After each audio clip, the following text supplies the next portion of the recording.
पिछली क्लास में हमने मानव हृदय की संरचना व क्रियाविधि का अध्ययन किया था। आज हम मानव में उत्सर्जन तंत्र पढ़ेंगे। मानव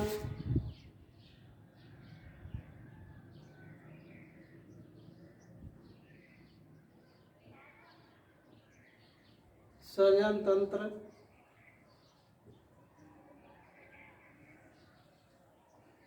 देखो कि उत्सर्जन तंत्र पढ़ने से पहले इसके बारे में हम सामान्य जानकारी लेंगे कि हमारे शरीर में होने वाले विभिन्न कोशिकीय उपापचयी क्रियाएं जिनके दौरान कुछ हानिकारक या अपशिष्ट पदार्थों का निर्माण होता है।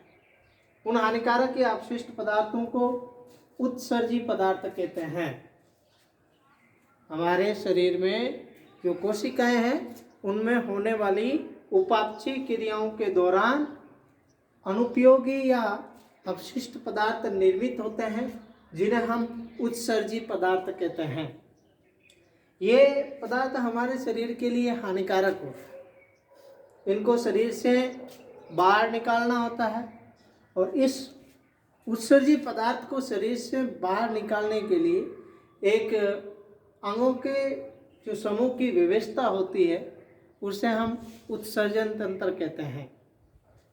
विशेषतः उपापचयी क्रियाओं के दौरान जैसे अमोनिया, यूरिया, यूरिक अम्ल तथा कार्बन डाइऑक्साइड जैसे पदार्थों का निर्माण होता है। इनमें से जो कार्बन डाइऑक्साइड है उनको हमारे फेफड़ों के द्वारा शरीर से बाहर त्यागा जाता है। बाकी जैसे अपशिष्ट पदार्थ होते हैं उनको त्यागने के लिए हमारे शरीर में उत्सर्जन तंत्र की व्यवस्था होती है। सबसे पहले हम देखेंगे अमोनिया के रूप में नाइट्रोजन अपशिष्ट पदार्थों का शरीर से बाहर निष्कासन। तो सबसे पहले अमोनिया के रूप में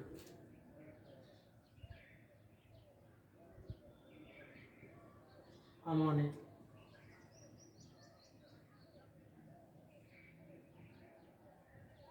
जो जलीय जीव या उभयचर जो होते हैं उनके अंदर इस प्रकार का उत्सर्जन पाया जाता है।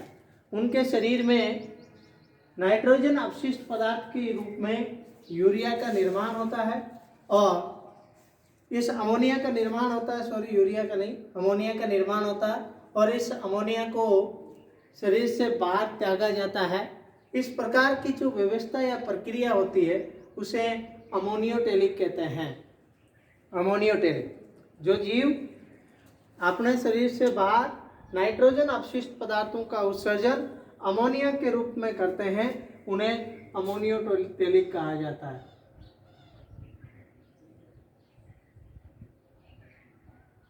अमोनियोटेलिक कहा जाता है। अमोनियोटेलिक जीव जो होते हैं अधिकांशतः जलीय होते हैं, जलीय जीव और उभयचर जो होते हैं। क्योंकि अमोनिया का शरीर से बाहर उत्सर्जन करने के लिए अत्यधिक जल की आवश्यकता होती है, तो इस प्रकार का उत्सर्जन जो होता है वो जलीय जीवों में होता है। दूसरे प्रकार के उत्सर्जन की हम बात करेंगे तो वो है यूरिया, यानी कि वह जीव जो नाइट्रोजन अपशिष्ट पदार्थों का उत्सर्जन यूरिया के रूप में करते हैं उन्हें यूरियोटेलिक कहा जाता है। यूरियोटेलिक वह जीव जो अपने शरीर के बाहर उत्सर्जन नाइट्रोजन अपशिष्ट पदार्थों का उत्सर्जन यूरिया के रूप में करते हैं उन्हें यूरियोटेलिक कहते हैं। मनुष्य भी इसी श्रेणी का जीव है। मनुष्य या अधिकांश स्तनधारी जो है, अधिकांश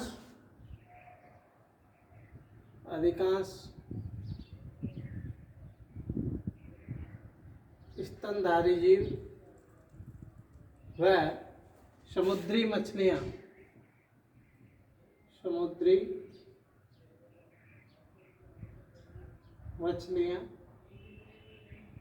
इस वर्ग में आती है जो अपने शरीर से नाइट्रोजन अपशिष्ट पदार्थों का उत्सर्जन यूरिया के रूप में करते हैं। उन्हें यूरियोटेलिक हम कहेंगे। उदाहरण के लिए मनुष्य खुद यूरियोटेलिक है, यानी कि अपने शरीर से बाहर जो नाइट्रोजन अपशिष्ट है उनका उत्सर्जन यूरिया के रूप में करता है। ज़्यादातर स्तनधारी यूरिया के रूप में ही उत्सर्जन करते हैं। तीसरा प्रकार आता है यूरिक अम्ल। यूरिक अम्ल वह जीव जो अपने शरीर से बाहर नाइट्रोजन अपशिष्ट पदार्थों का उत्सर्जन, या वह जीव जो नाइट्रोजन अपशिष्ट पदार्थों को यूरिक अम्ल के रूप में उत्सर्जित करते हैं, उन्हें यूरिकोटेलिक कहा जाता है। Uricotelic, uricotelic.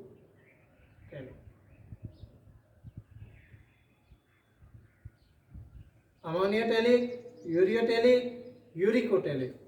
अमोनिया के रूप में अमोनियोटेलिक, यूरिया के रूप में यूरिकोटेलिक, और यूरियोटेलिक और यूरिक अम्ल के रूप में तो उसे यूरिकोटेलिक कहा जाता है। इसके अंदर जैसे कीट है, पक्षी वर्ग है, वो सब प्राणी जो होते हैं जिनके शरीर में जल की कमी होती है, तो ये नाइट्रोजन अपशिष्ट पदार्थों को पेस्ट या गोलिकाओं के रूप में शरीर से बाहर त्यागा जाता है। इस प्रकार का जो है यूरिकोटेलिक जो विधि है वो पक्षी है, कीट है, इनके अंदर उत्सर्जन यूरिक अम्ल के रूप में होता है। देखो हम बात करेंगे मानव उत्सर्जन तंत्र। तो मनुष्य में उत्सर्जन जो होता है वो यूरिया के रूप में होता है। वैसे हमारे शरीर में जो कोशिकाएं होती है, उपापचय क्रियाओं के दौरान अमोनिया का निर्माण होता है। किसका निर्माण होता है? अमोनिया का निर्माण होता है। और इस अमोनिया को यकृत के द्वारा यूरिया में बदला जाता है और यूरिया के रूप में इसको शरीर से बाहर उत्सर्जित किया जाता है। नेक्स्ट बात हम करेंगे मानव उत्सर्जन तंत्र की। तो मानव में नाइट्रोजन अपशिष्ट यूरिया को शरीर से बाहर निकालने के लिए एक विकसित तंत्र पाया जाता है, जिसे हम उत्सर्जन तंत्र नाम देते हैं। और मानव उत्सर्जन तंत्र के जो भाग है वो निम्नलिखित है।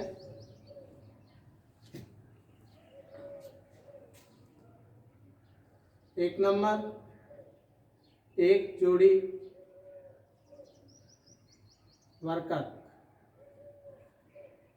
एक जोड़ी वर्कक यानी संख्या में 2। दूसरा मूत्राशय। तीसरा एक जोड़ी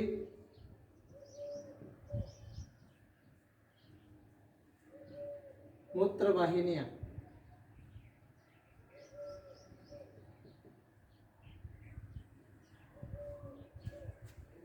यानी ये भी संख्या में 2, जो दोनों वर्ककों से एक एक नली जुड़ी हुई रहती है। चौथा पार्ट होता है मूत्र मार्ग। मानव उत्सर्जन तंत्र के 4 मुख्य भाग हैं। एक जोड़ी वर्कक यानी संख्या में 2, एक मूत्राशय, एक जोड़ी मूत्रवाहिनी यानी संख्या में 2। प्रत्येक वर्कक से एक मूत्रवाहिनी जुड़ी हुई होती है और अंत में मूत्र मार्ग। हम बात करेंगे सबसे पहले वर्कक की। मानव शरीर में मुख्य अंग जो होता है, जो वैसे हम बात करें तो हमारे शरीर में करीबन 80 से 75%, 75 से 80% जो तरल अपशिष्ट होते हैं, तरल अपशिष्ट, तरल अपशिष्टों का उत्सर्जन तंत्र यानी इन 4 अंगों के समूह के द्वारा किया जाता है। सबसे पहले देखो वर्कक की बात करेंगे हम।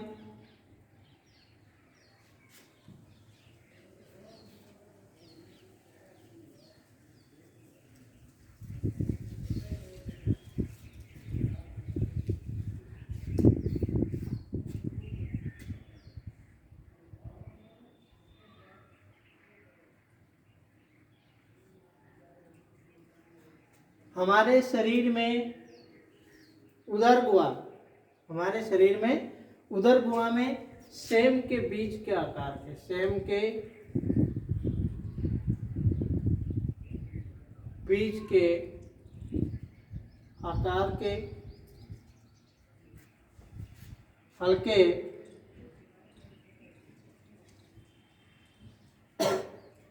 भूरे रंग के दो वर्कर जो कि कशेरुक दंड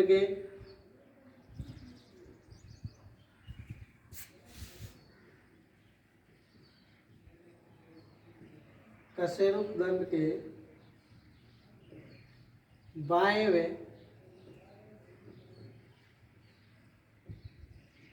दाएं और स्थित होता है।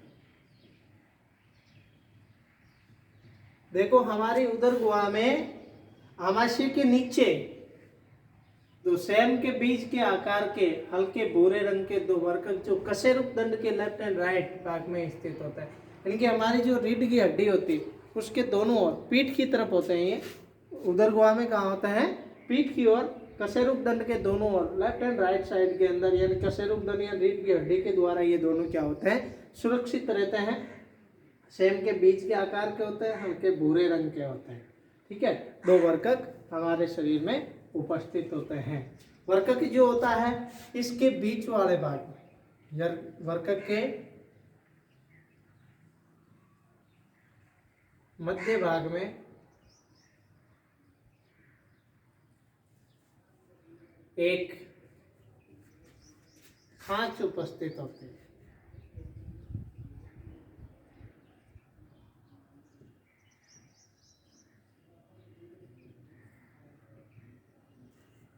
जिसे हाइलम कहते हैं।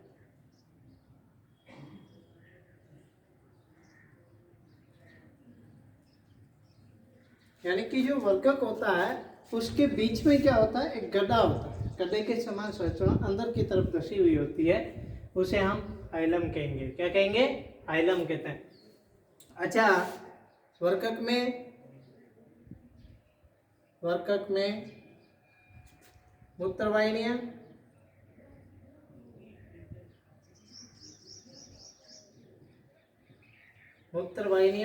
रक्तवाहिनियां,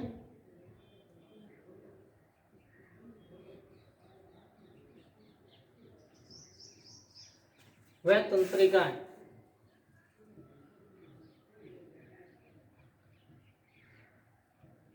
हाइलम से होकर ही प्रवेश करती है।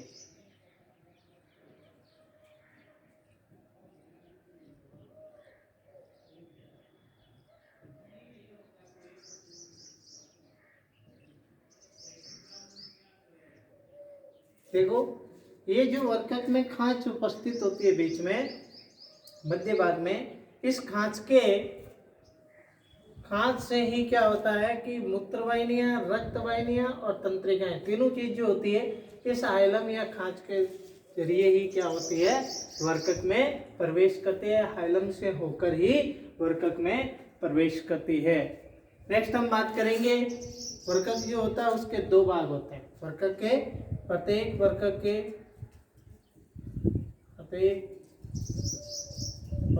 के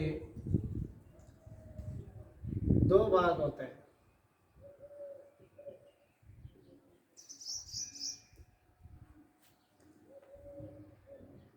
बाहरी भाग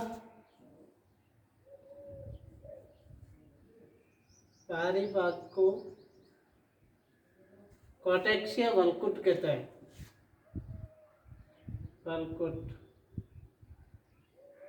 बाहरी भाग को वल्कुट या कॉर्टेक्स कहते हैं तथा भीतरी भाग को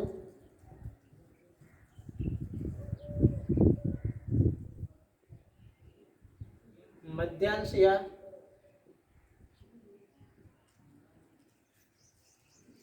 मेडुला कहते हैं।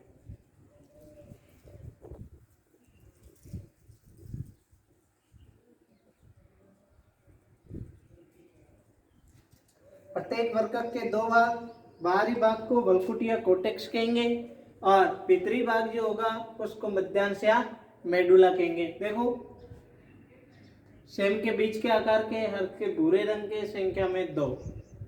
उधर गुहा में आमाशय के नीचे कशेरुक दंड के लेफ्ट एंड राइट साइड में वर्कक स्थित होते हैं। वर्कक जो होते हैं उनके बीच की भाग में एक खांच उपस्थित होती है, उसे हाइलम कहते हैं। और वर्कक में मूत्र वाहिनियां, रक्त वाहिनियां और तंत्रिकाएं हाइलम से होकर ही प्रवेश करती है। प्रत्येक जो वर्कक होता है उसके दो भाग होते हैं, भीतरी भाग को वल्कुट या कोर्टेक्स कहते हैं तथा भीतरी भाग जो होता है उसको मध्यांश या मेडुला। बाहरी भाग को तो वल्कुट या कोर्टेक्स, जबकि भीतरी भाग को मध्यांश या मेडुला कहते हैं। नेक्स्ट हम बात करें तो वर्कक जो होता है, वर्कक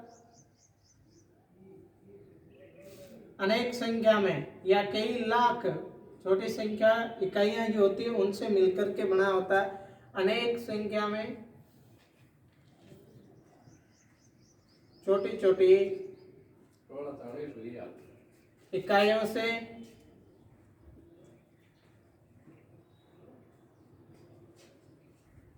मिलकर बनी संरचना है।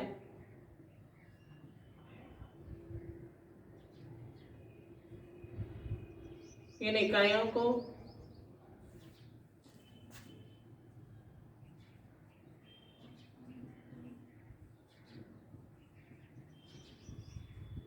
नेफ्रॉन कहते हैं।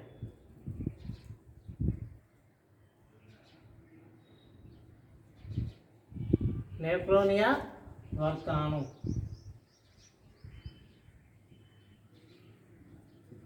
देखो कि हमारे शरीर में मुख्य उत्सर्जन अंग का अगर प्रश्न आता है तो वो है वर्कक। मुख्य उत्सर्जन अंग वर्कक, लेकिन वर्कक की क्रियात्मक एवं संरचनात्मक इकाई जो होती है वो होती है वर्काणु यानी नेफ्रॉन। गुर्दे हैं और ये है नेफ्रॉन। इसको हम किडनी कहेंगे अंग्रेजी में, और वर्काणु जो है इसको हम नेफ्रॉन कहेंगे। तो जो हमारे वर्कक होते हैं वो क्या है, अनेक संख्या में छोटी छोटी इकाइयों से मिलकर बनेगा और वो इकाइयां जो होती है उनको हम क्या कहेंगे, नेफ्रॉन्स कहेंगे।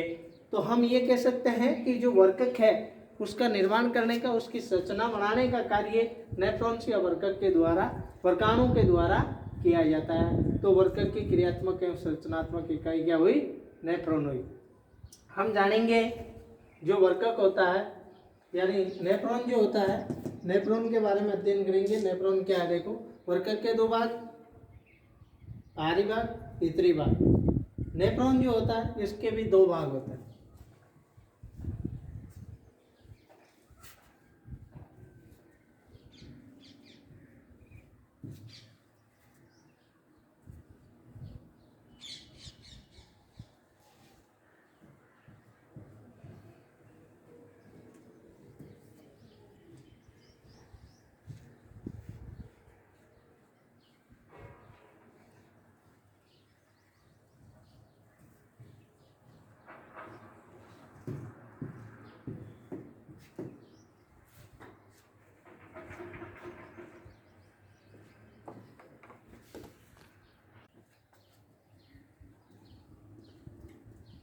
प्रत्येक जो नेफ्रॉन होता है उसके दो भाग होते हैं। नेफ्रॉन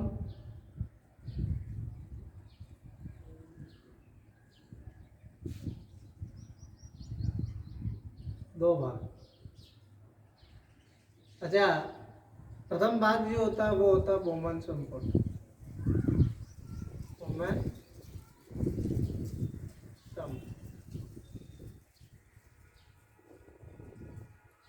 बोमन संपुट की बात करें तो ये नेफ्रॉन का ऊपरी पहला भाग है जो कप के समान, कप के आकार का थैले के समान अंग है। नेफ्रॉन का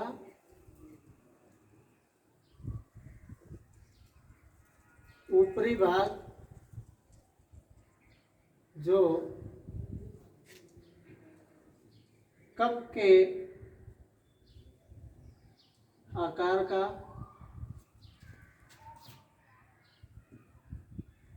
थैले के समान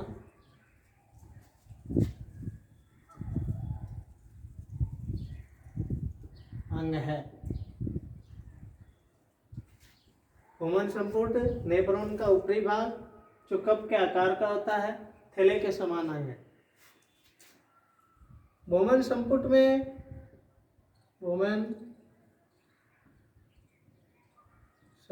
में शाखा अभिवाही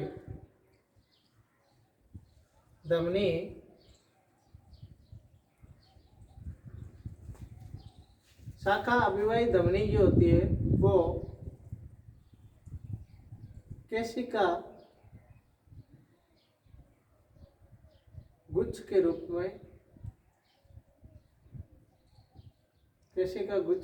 में संरचना बनाती है।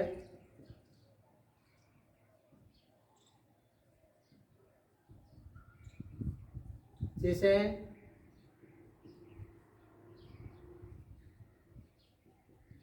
ग्लोमेरुलस कहते हैं।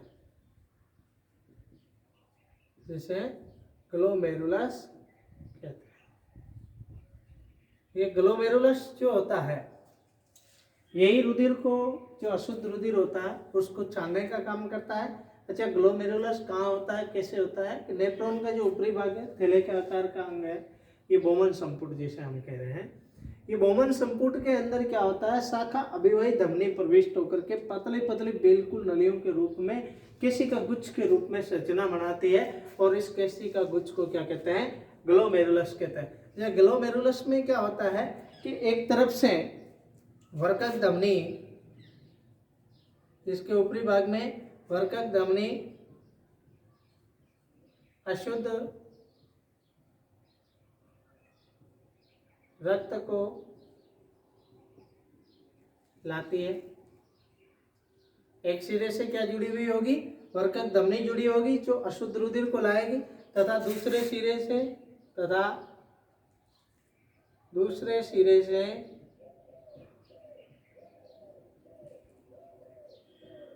वर्कक शिरा जुड़ी हुई होती है। वर्कक शिरा जो शुद्ध रक्त को ले जाने का काम करती है, ले जाने का कार्य ग्लोमेरुलस के एक तरफ क्या होगी, ये वर्कक धमनी जुड़ी हुई होगी जो अशुद्ध रुधिर को ग्लोमेरुलस में लाएगी, और उसके दूसरे सिरे से जो कि वर्कक शिरा जुड़ी हुई होती है वो वहां से शुद्ध रक्त को ले जाने का कार्य करती है। ये जो अगला जो पार्ट आता है बोमन संपुट के बाद में, नेफ्रॉन का दूसरा भाग जो होता है, वो दूसरा भाग होता है वर्कक नलिकाएं। वर्कक नलिकाएं, वर्कक नलिकाएं जो होती है उसके 3 पार्ट होते हैं। समीपस्थ नलिका, उसके बाद में दूसरा आता है हेनले का लूप, और तीसरी जो संरचना होती है वो होती है दूरस्थ नलिका। देखो, वर्कक नलिका जो होती है वो एक तरफ से ग्लोमेरुलस से जुड़ी हुई होती है, और दूसरी तरफ जो इसका होता है वो दूरस्थ नलिका जो होती है वो जुड़ी हुई होती है मूत्र वाहिनियां या मूत्र एकत्रित करने वाली नलिकाओं से जुड़ी हुई है। सबसे पहले हम बात करेंगे समीपस्थ नलिका की। तो समीपस्थ नलिका जो होती है ग्लोमेरुलस के पार्ट से जुड़ेगी, वहां से ये क्षरित पदार्थों को ले जाएगी हेनले के लूप में। हेनले का लूप जो होता है वो हेयर पिन नुमा संरचना है, एक हेयर पिन नुमा संरचना है जो कि आगे की तरफ उत्सर्जित पदार्थों को भेजेगी, जहाँ पर जुड़ी हुई है दूरस्थ नलिका, और दूरस्थ नलिका जो होती है वो मूत्र को या अपशिष्ट पदार्थों को मूत्र संग्राहक नलिकाएं जो होती है वहां तक भेजने का कार्य करती है। देखो दोबारा देखेंगे हम वर्क की संरचना को एक बार पुनः।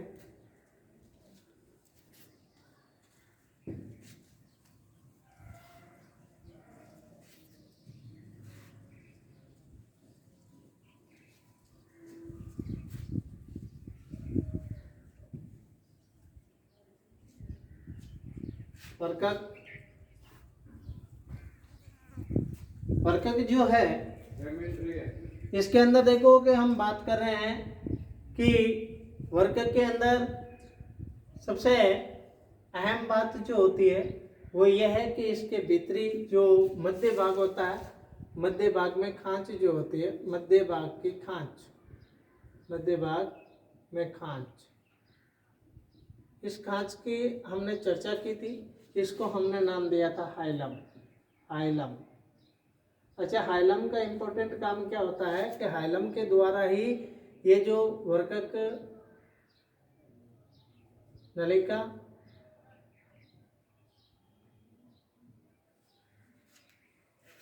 उसके अलावा रक्त नलियां, रक्त नलिका व तंत्रिकाएं, ये सब संरचनाएं जो होती है हाइलम के द्वारा ही क्या होती है, वर्कक के अंदर प्रवेश करती है। दूसरी बात हम करें तो वर्कक के दो पार्ट हमने पढ़े, जो बाहरी भाग होता है, बाहरी भाग को हमने नाम दिया है वलकुट, और भीतरी भाग जो होता है इसको हमने नाम दिया है मध्यांश। प्रत्येक वर्कक जो होता है इसकी क्रियात्मक एवं संरचनात्मक इकाई, क्रियात्मक एवं संरचनात्मक इकाई जो होती है वो होती है नेफ्रॉन, यानी परकाणु। नेफ्रॉन, परकाणु। नेफ्रॉन जो होते हैं, नेफ्रॉन के दो भाग होते हैं, एक होता है वोमेन संपुट और दूसरा होता है वर्कक नलिका। वोमेन संपुट जो होता है ये आके जाकर के ग्लोमेरुलस में, ग्लोमेरुलस, ग्लोमेरुलस जो होता है इसके दोनों तरफ, इधर एक साइड दूसरी साइड, इसमें दो यहाँ की धमनियाँ जुड़ी हुई होती है ग्लोमेरुलस। अच्छा, तो रुधिर नलियाँ जुड़ी हुई होती है ग्लोमेरुलस से। तो ग्लोमेरुलस जो है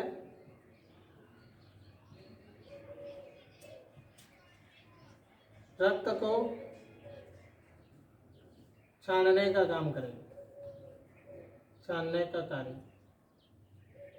ठीक है, रक्त को छानने का काम करेगी। तो इसमें क्या है कि अशुद्ध और शुद्ध दोनों रुधिर का काम रहेगा।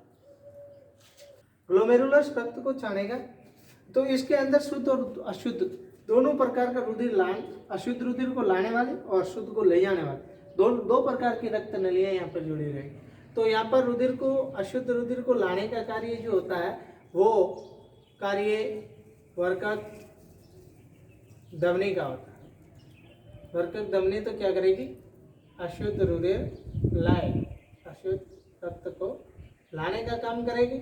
और यहाँ से क्या होगा, वर्कक शिरा जो होगी, वर्कक शिरा, वो वर्कक शिरा यहाँ से शुद्ध रुधिर को ले जाने का काम करेगी, शुद्ध रक्त। हम बात कर रहे हैं कि जैसे ही बोमन संपुट जो होता है इसके अंदर क्या होता है कि शाखा अभिवाही धमनी जो होती है वो गुच्छ के समान, गुच्छे के समान इसकी केशिकाएं जो होती है वो संरचना बना रही है। वो संरचना को हमने नाम दिया था ग्लोमेरुलस। ग्लोमेरुलस में क्या होता है कि रुधिर को छानने का कार्य किया जाता है। तो वहाँ से अशुद्ध रुधिर जो ग्लोमेरुलस में आएगा वो लाने का कार्य वर्कक धमनी करेगी, और शुद्ध रुधिर यहाँ से छानने के पश्चात ले जाने का कार्य जो होता है वो वर्कक शिरा के द्वारा किया जाए। आगे जो ग्लोमेरुलस है, इसमें जो क्षनित पदार्थ है, उस क्षनित पदार्थ को ले जाने के लिए देखो हम बात कर रहे हैं कि ये ग्लोमेरुलस से जुड़ी हुई होती है वर्कक नलिका। भ्रूमण संपुट का जो दूसरा पार्ट है, उस भ्रूमण संपुट के दूसरे भाग से जुड़ी हुई है वर्कक नलिका। वर्कक नलिका के हमने 3 भाग पढ़े, समीपस्थ,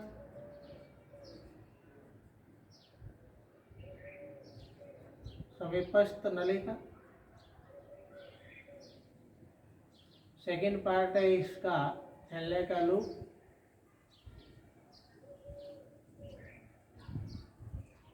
और तीसरा पार्ट जो इसका रहेगा वो होगा दूरस्थ नलिका।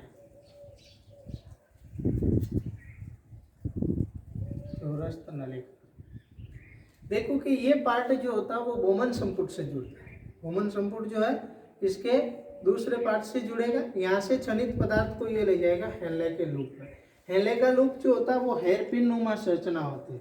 यहाँ पर जो होता है वो घनाकार उपकला यानी एपिथेलियम सेल्स के द्वारा ये बना हुआ होता है। वहाँ पर जो क्षनित पदार्थ है उनमें से उपयोगी पदार्थों का पुनः अवशोषण होगा, और बाकी का जो बचा शेष जो अवशिष्ट होता है उसको दूरस्थ नलिका में भेज दिया जाता है। दूरस्थ नलिका यहाँ से जो मूत्र वाहिनियों के अंदर रुधिर को भेजने का, अपशिष्ट पदार्थ को भेजने का काम करेगी। मूत्र वाहिनियाँ वहाँ से प्रत्येक वर्कक से मूत्र वाहिनियाँ जो निकलती है वो मूत्र वाहिनियाँ इस क्षनित पदार्थ को क्या करती है, ये मूत्र संग्राहक नलियाँ होती हैं। यहाँ पर दूरस्थ नलिका से मूत्र संग्राहक नलिका, मूत्र संग्राहक नलिका जो होती है मूत्र वाहिनियाँ, मूत्र वाहिनियों से ये मूत्राशय के अंदर उत्सर्जित पदार्थ को पहुँचा दिया जाता है।